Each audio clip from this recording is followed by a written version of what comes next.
আমি যখন 11 তারিখে জয়েন করি আমি এখানে দেখছি আমি আমার যারা প্রেডিসেসর আছে তারা একটা এনভায়রনমেন্ট তৈরি করে গেছে যেখানে স্টাফরাও কাজ করে ঠিক আছে আর সব অফিসার তো ডিফারেন্ট ওয়েজ অফ ওয়ার্কিং ঠিক আছে। তো এরপরে আমি দেখলাম যে এটা ওইভাবে করলে মনে হয় ফার্স্ট হইব বা অন্যভাবে করলে ফার্স্ট হইব।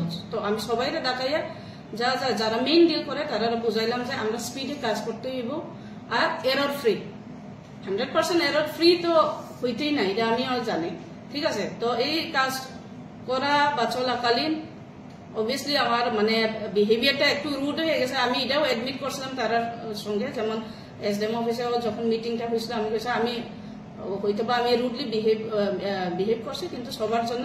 আর আমি কইছিলাম যে সবটি যদি কন্ট্রোলে মানে অফিসের যে কাজকর্ম বা যেভাবে আমরা স্পিডে কাজ করতে হইব সবকিছু যাতে সময় মতে হয় এটার জন্য এই যে স্ট্রিক্টনেসটা আমি রাখতে চাইছিলাম।